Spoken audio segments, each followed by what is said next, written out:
जब आप नाकाम होते हैं तो फिर आप दोबारा कोशिश करते हैं, फिर नहीं होता, फिर आप कोशिश करते हैं, हत्ता कि आप कामयाब हो जाए।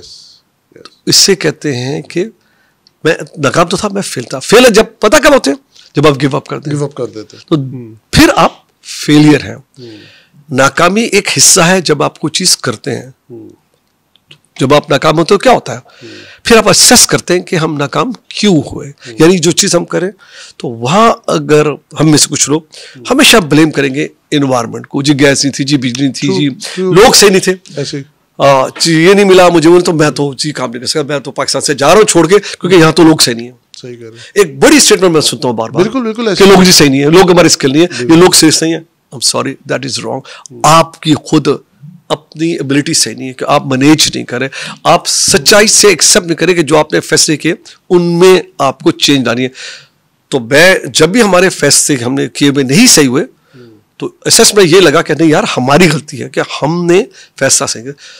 बच्चों को ब्लेम नहीं किया, कभी भी बच्चों को या मेरे लोगों को हमने ब्लेम मैंने नहीं किया हमेशा, क्योंकि फैसले तो मेरे लेवल से ही आते हैं, आइडिया मुझे देना है तो फिर मुझे ही उसको एक्सेप्ट करना है। और पूरी तरह मैंने अपने आप पे लिया। लेकिन जब कामयाबी हुई तो सारा क्रेडिट बच्चों का है, सारा आप शाबाशी देते हैं अपनी टीम को, क्योंकि काम उन्होंने किया, उन्होंने आपकी जो आइडियाज थे उनको रियलिटी में कन्वर्ट किया। मैं बुरी साहब इसी के ऊपर आऊँगा। ये आई एम लकी इनफ कि मेरा भी आईटी से ही ताल्लुक है। आपका जितना भी वर्क फोर्स है ना, उसको हमेशा हमने गुड रिव्यूज़ देते देखा है। यूजुअली जब भी कोई बंदा कोई कंपनी छोड़ के जाता है तो वो कोई ना कोई गिला शिकवा ज़रूर अगली कंपनी में साथ लेके जाता है। हमने जितने भी सर्वेस किए, जितने भी लोगों से मिले, आपका जो पे स्ट्रक्चर है, आपकी जो वेल बीइंग है, आपका जो एनवायरनमेंट है, what is the idea behind that? क्या आप चाहते हैं कि लोग कहीं और जाएं ही ना? क्या आप ये कहीं से कॉपी कर रहे हैं, या आपके क्लाइंट्स ने आपको कहा गया है कि जी आपने इस तरह से इनकी वेल बीइंग का ख्याल रखना? देखिए, सबसे बड़ी जो पावर है आपके पास वो है लोगों की पावर। लोग आपकी तरह कोई मुझसे इंटरव्यू कर रहे थे तो उन्होंने मुझसे पूछा कि आपका सबसे बड़ा चैलेंज क्या है बिजनेस को बिल्ड करने का, जो सबसे बड़ा मुश्किल। मैं कहा जी पीपल, लोग। हाँ, लोग। हम में से जो लोग लोगों से को मैनेज करते हैं वो काम। मगर जी दूसरा, चले एक तो ये हो गया कि लोग मुश्किल है मैनेज करना। सेकंड बड़ा चैलेंज क्या है कंपनी को मैनेज करेंगे? मैंने जी लोग। ये सवाल 3 दफा किया, 3 दफा मैंने कहा लोग। लेकिन ये सबसे बड़ा जो एक चैलेंज है किसी भी एंटरप्राइज में, वो अपने लोगों को आप कैसे ट्रीट करते हैं, यानी जो आपने सवाल किया कि आपकी जो ट्रीटमेंट है उन लोगों से वो किस तरह की है। आसिम यकीन कीजिए, अभी मैं ऑस्ट्रेलिया में 2 ट्रिप किए मैंने, एक ऑस्ट्रेलिया में भी गया था कुछ महीने पहले, फिर मैं कनाडा गया।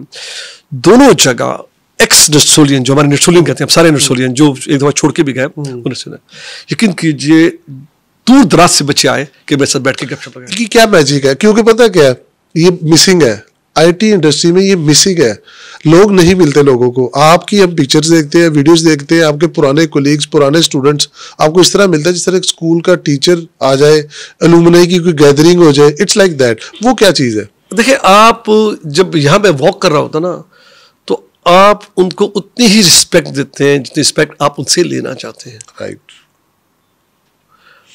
अभी मैं लिफ्ट में आ रहा था ना, थोड़ी 2 मिनट लगे, तो लिफ्ट ऑलरेडी भरी हुई थी जब मैं आया हूँ।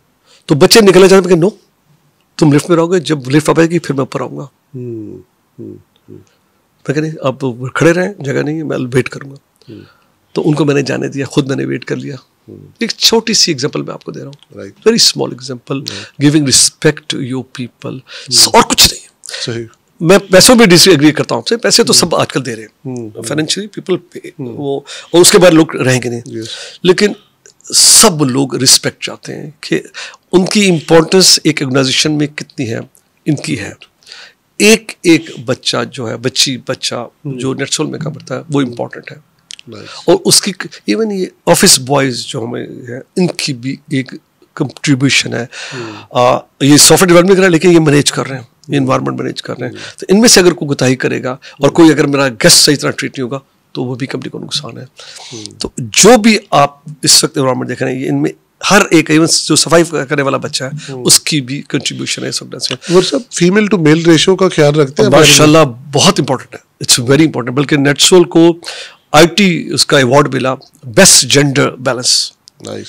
सो जो जेंडर, और सिर्फ जेंडर बैलेंस नहीं है, इसमें सारे बैलेंसेस को लेकर जाता है। मिनोरिटी का बैलेंस भी है, रीजन का बैलेंस भी है, शहरों का बैलेंस भी है। आपको हर एक को एक जैसा ट्रीट करना है, आपको उनको रिस्पेक्ट देनी है, आपको ऐसी इन्वॉल्व करनी है कि एक फीमेल को फील हो कि वो अपने घर में सिक्योर है, सेफ है, वो यहाँ काम कर सकती है। बाप अपनी बेटी को भेज के अपने काम में बिजी हो जाए, भाई बहन को भेज के फिक्र ना करे, हस्बैंड वाइफ को भेज के उसे फहमाओ कि हाँ मेरी वाइफ एक ऐसी इन्वायरमेंट है जहाँ पर she is taken care of, she is protected by the family.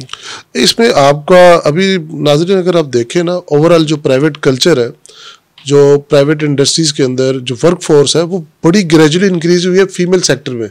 आप क्योंकि इनिशिएटर थे, आपको इसका क्रेडिट ज़्यादा जाता है। अगर एक भी बैड एग्जाम्पल बन जाती तो शायद आज जिस तरह हमारी टीम के अंदर 2-3 फीमेल से यहाँ पे खड़ी, ये ना होती, क्योंकि वो एक बैड एग्जाम्पल भाई बाप सारा सुन रहे होते।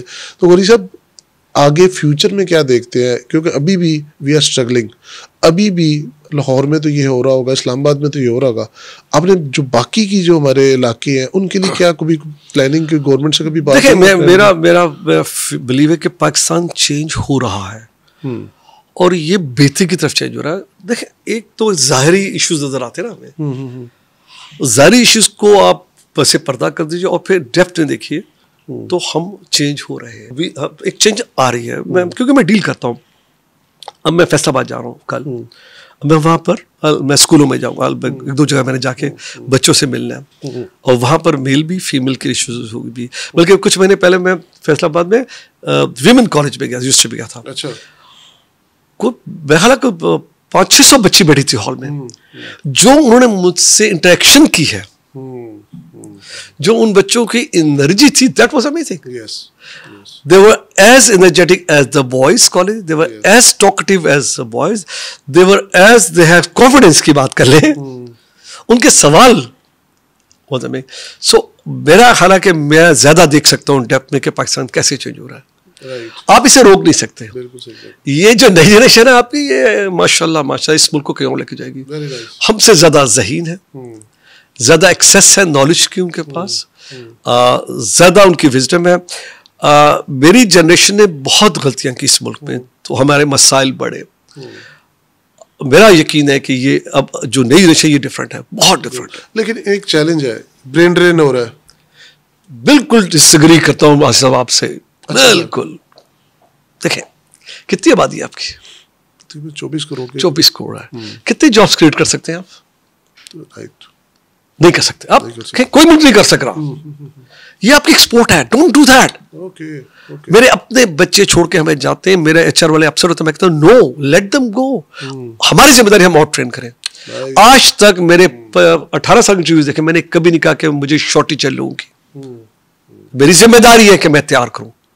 It is my responsibility as a responsible person of a company कि मुझे लोग खुद तैयार करें। मुझे ये नहीं कहना कि जी हमारे स्कूल अच्छे बच्चे तैयार नहीं करे, ये बिल्कुल गलत बातें सुनता हूँ, पॉडकास्ट में सुनता हूँ मुश्किल कि जी हम तो बच्चे प्रोड्यूस नहीं करते या हमारे बच्चे स्कॉलर के। रॉन्ग। हम सब की जिंदगी, क्योंकि स्किल सेट चेंज हो रहा है, कोई भी प्रोड्यूस नहीं कर सकता। आपको उनको रिफाइन करना है, आपको उनको रीट्रेन करना है, वो आपकी जिम्मेदारी हम करते हैं। तो कभी आप मेरी किसी पॉडकास्ट में ये सुनेंगे कि कमी है या स्किल सेट शॉर्ट है, क्योंकि स्किल सेट तो हमने बनाना है। सो ब्रेन ड्रेन बिल्कुल नहीं है। आप नंबर देखें, पाकिस्तान अभी भी पीछे है, पीछे कंट्री से जिनके लोग ज्यादा जा रहे हैं। लोगों को जाना चाहिए और जाके उन्हें भी जाके अमेरिका में बड़ी कंपनीज के सीईओ बनना चाहिए। आज लोग जाएंगे तो 20 साल बाद वो टेक ओवर करेंगे। Totally agree with that. नाज़रीन, ये इसकी को थोड़ा सा एक्सप्लेनेशन, ये अगर जिस तरह आपने कहा कि बड़ी कंपनीज के सीईओज बने, गूगल, याहू, एप्पल, वो कैसे बने हैं? किसी को 30 साल पहले चाहिए। एग्जैक्टली। तो आज जो हमारे बच्चे पढ़े लिखे जा रहे हैं, और मैं मिल के आया हूँ, मैं उन बच्चों से मिल के आया हूँ भी कनाडा में, हमारे अपने बच्चे आईटी के, नेटसोल के बच्चे, पोजीशंस पे आने शुरू हो गए हैं, ऑस्ट्रेलिया में पोजीशन में आने शुरू हो गए हैं। तो इंशाल्लाह ताला उनके बच्चे इंशाल्लाह ताला will become the CEOs of this company जिनकी आप बात कर रहे हैं। किस बात के ब्रेन इतना ज्यादा ब्रेन आपके पास है, पीछे बैकलॉग लगा हुआ है, आप ट्रेन करें, शिकायत मत करें, मत रोए बैठ के। लोग हैं आपके पास, आप खुद लेजी हो गए हैं, आपको बने बनाए लोग चाहिए। आई एम सॉरी, बने बनाए तो लोग नहीं मिलेंगे आपको। इसी के ऊपर बात करते हैं, बने बनाए लोग और ये लेजीनेस के ऊपर। जो करिकुलम है हमारा, आज भी हम देखते हैं एमए कश्मीरियात हो रहा है, डबल मैथ स्टैट लोग करके बैठे होते हैं। ठीक है, लैंग्वेजेस के अंदर आपको सीखना चाहिए, बट अब तो दुनिया स्किल के ऊपर चली गई है। इसके ऊपर कभी दिल नहीं किया कि मेरी बहुत ज्यादा इस पे दिल क्या किया, मेरी मैं रुक नहीं सकता इस। देखिए, एजुकेशन का जो नीड्स थी वो चेंज हो गई है, यानी तालीम जिसे आप कहते हैं, उसका एक मकसद था। हमें स्कूल में सारे सब्जेक्ट दिए थे, ज्योग्राफी, हिस्ट्री, मैथ बेसिक रहता था। हिस्ट्री में मुझे याद कराई जाती थी तो मुझे डेटें याद होती थी, मुझे वाक़यात याद होते थे। बड़ा मुश्किल था, बड़ा अजीब सा लगता था, यार क्या इसको मैंने यूज़ नहीं करना, मुझे क्यों पढ़ाना, मैं तो कुछ और बनना है, ये मुझे हिस्ट्री पढ़ा जा रहे हैं, ज्योग्राफी। उस वक्त हमारी एक्सेस नहीं थी नॉलेज पे, उस वक्त जरूरत थी। अब बिल्कुल हमें चेंज करना है। मैं मुस्तकिल एजुकेशन मिनिस्ट्री से जिससे भी मिल रहा हूँ, बल्कि यहाँ नहीं, ग्लोबली भी जहाँ मेरी इंटरेक्शन हो रहा है लोगों से, जो एजुकेशन में मेरी एक ही बात हो रही है कि अब हमें एजुकेशन का कंसेप्ट चेंज करना है। लिटरेसी का वर्ड जो है, कि लिटरेसी को कहते हैं कि लिटरेसी इतने परसेंट है, वो कैसे आप असेस करते हैं कि जो एक इंसान पढ़ सके और लिख सके उसे आप लिटरेट कहते हैं। अब मैं इसे वॉइस के थ्रू मैं इसको पूरी इंफॉर्मेशन इससे निकाल लेता हूं। मैं आपको सारी जंगों की 5000 साल की हिस्ट्री आपको पढ़ के सुना देता हूं। मैं आपको ज्योग्राफी बताता हूं कि किसकी ट्रेन पे कितने हाइट पे कौन सा पहाड़ है, मैं आपको देता हूं कौन सा दरिया कहां से निकलता है। मैं वो भी वॉइस से, मैं टाइप की भी जरूरत नहीं है मुझे, वॉइस से मुझे उसका पूरा वो बाहर आ जाएगा। ये पूरी चेंज हो गई लिटरेसी के कंसेप्ट। क्या मैं डिवाइस इस्तेमाल कर सकता हूं तो मैं लिटरेट हूं, क्योंकि मैं एबल हूं।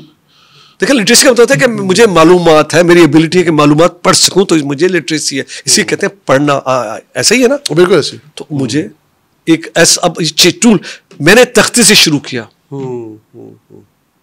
मेरी डेट तख्ती से, अब तख्ती नहीं है तख्ती। बिल्कुल सही कह रहे हैं। ऐसा कॉपियां खत्म हो रही हैं, सारा करिकुलम वर्चुअल आ गया। मेरे बच्चों को होमवर्क ईमेल के थ्रू मिलता है, अब उस पे कॉपी पे नहीं आता। वो होमवर्क सबमिट करते हैं, वो कागज पे लिख के नहीं देते। तो ऑलरेडी चेंज तो आप ला, अब उसको भी चेंज कीजिए, आप सब्जेक्ट को। आप बिल्कुल आपने सही कहा, अब वक्त है स्किल का। मेरी अपनी जो गुजारिश है और मैं दे रहा हूं कि पहले से 10वीं तक आपने बच्चे को तैयार करना है कि वो जाके कमाने लग जाए। 5वीं तक आप उन्हें डिफरेंट सब्जेक्ट थे, बेसिक थे, और 5वीं से 10 तक 5 साल स्किल शुरू कर दीजिए। क्योंकि हर बच्चा अफोर्ड नहीं कर सकता, हर फैमिली अफोर्ड नहीं कर सकती वो बच्चे को 16 साल पढ़ाए या 18 साल पढ़ाए। उनको घर में कमाई लेके आनी है। और होता भी यही है कि 5 साल के बाद बच्चा बेचारा किसी मोटरसाइकिल शॉप पे लग गया। हमें अपना चेंज करना है बड़ी तेजी के साथ। 5वीं तक बेसिक्स, उसमें इस्लामियत भी दीजिए, मजहब भी दीजिए, सब दीजिए। 5 से 10 साल, 5 साल में आप उन्हें कोई ना कोई डिफरेंट स्किल्स शुरू कर दीजिए नाउ, ताकि 10वीं के साथ वो होगा 16 साल का। जब वो 10वीं करेगा 16 साल का होगा। यस, 16 साल में 10वीं के बाद उसका स्कूल होगी, वो मार्केट में आके अपने घर चला सकता है, बचा सकता है, और वहां से बिल्ड सकता है, क्योंकि हमें उनकी भी जरूरत है।